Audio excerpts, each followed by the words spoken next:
Ceritanya macam ni guys. Ada seorang gadis ni yang merasakan dirinya terpaling cantik di dunia gara-gara membeli krim pemutih yang murah dekat laman media sosial. Mana taknya baru sebulan guna, muka jadi glowing, kulit jadi licin seperti telur. Tapi 2 bulan kemudian, kulit jadi hitam kebiruan, nipis macam kertas, jerawat bertimbun dan badan pun bengkak.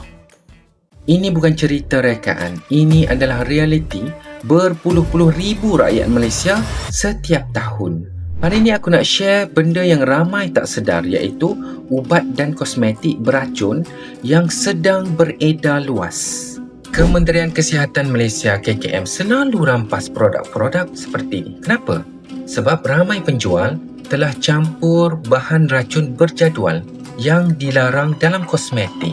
Bahan-bahan ini yang hanya sepatut ada dalam ubat doktor, tapi mereka masukkan dalam krim muka, sabun, pil kurus dan jamu supaya cepat nampak efeknya. Akibatnya, cantik sementara tapi rosaknya kekal. Antara racun-racun yang ada dalam produk tersebut adalah steroid macam betamethasone yang ada dalam krim muka atau ubat sakit sendi. Kesannya, muka memfis menjadi bengkak, kulit jadi nipis dan mudah luka, tekanan darah naik, tulang rapuh dan boleh menyebabkan ketagihan. Kalau berhenti tiba-tiba, badan boleh jadi sangat teruk. Merkuri dalam krim pemutih, kesannya kulit jadi merah, gatal, kemudian merosakkan saraf, buah pinggang rosak, bahkan boleh menyebabkan masalah ingatan. Merkuri yang terkumpul dalam badan ni memang susah untuk dikeluarkan.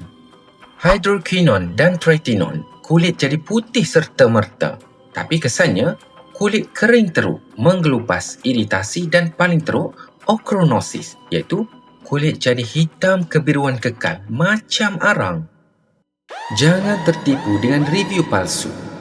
Jadi macam mana nak selamat? Download Pharma Checker, iaitu aplikasi rasmi KKM sekarang. Imbas hologram Pharmatech pada kotak ubat.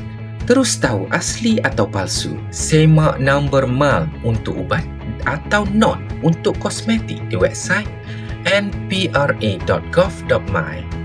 Kalau produk tu janji putih 3 hari, kurus 7 hari atau ubat mujarab tradisional tanpa label jelas, buang jauh-jauh. Beli je dari farmasi berlesen atau jumpa doktor. Kulit cantik tu penting, tapi kesihatan lebih penting. Jangan biarkan ketamakan penjual rosakkan masa depan kita.